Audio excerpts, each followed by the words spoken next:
commence maintenant.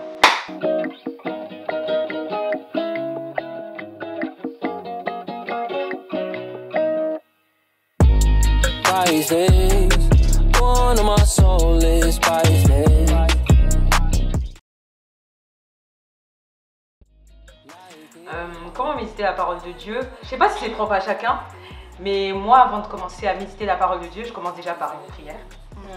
Je demande au Seigneur d'être avec moi, de réellement me révéler ce qu'il veut me dire à travers sa parole. Et en fonction de quand je commence à méditer aussi, je cherche les mots, parce qu'il y a des mots que je ne comprends pas forcément. Et je trouve que c'est très important en fait d'aller chercher tout simplement ces mots pour pouvoir comprendre la parole de Dieu. Je sais pas vous. Méditer la parole de Dieu, c'est pas seulement lire la parole de Dieu, c'est vraiment chercher à comprendre ce que le Seigneur veut nous dire au travers de sa parole.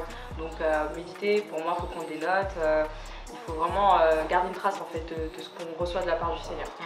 C'est très important de prendre des notes parce que du coup, on ne peut pas tout retenir. Ça, il faut savoir, on ne peut pas tout retenir, donc c'est trop important de prendre des notes.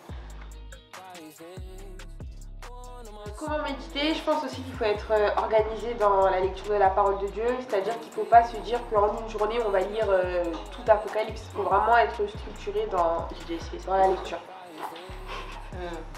T'as raison, moi j'ai déjà essayé étant petit. Je me suis dit je vais lire toute la Bible et je me suis arrêtée à Genèse 2.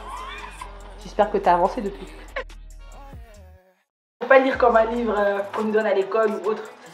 La Bible c'est la Bible et les livres de Guy de Maupassant ou autres, c'est vraiment pas pareil. Faut pas avoir le même état d'esprit que lorsque je lis un livre basique, si je peux dire ça comme ça, et la parole de Dieu. La parole de Dieu n'est pas un livre basique, c'est notre vie. Ah oui.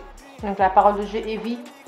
Tout à fait. Il y a une parole qui dit, après vous allez dire je parle trop aussi. Dans la parole de Dieu on nous dit, il y a un des apôtres, Pierre, qui dit, je crois, Seigneur c'est toi qui as les paroles de la vie, à qui irions-nous? C'est ça. La méditation, faut vraiment se dire que quand on lit la parole de Dieu, c'est pas un magazine ou un livre comme un autre ou même une revue qu'on est en train de lire, c'est vraiment la parole de Dieu. Donc c'est une parole qui est sacrée. La parole de Dieu nous dit qu'au commencement était la parole était avec Dieu, la parole était Dieu. Elle vient encore ajouter que ce livre de la loi ne s'éloigne point de ta bouche. Donc vraiment, quand on lit la parole de Dieu, il faut que premièrement, on choisisse un verset.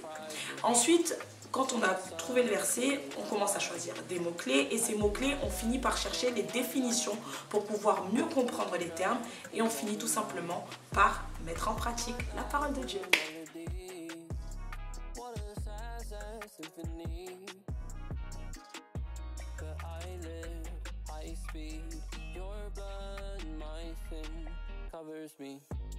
Partagez, likez et on se retrouve la semaine prochaine. Salut! Soyez bénis, soyez bénis.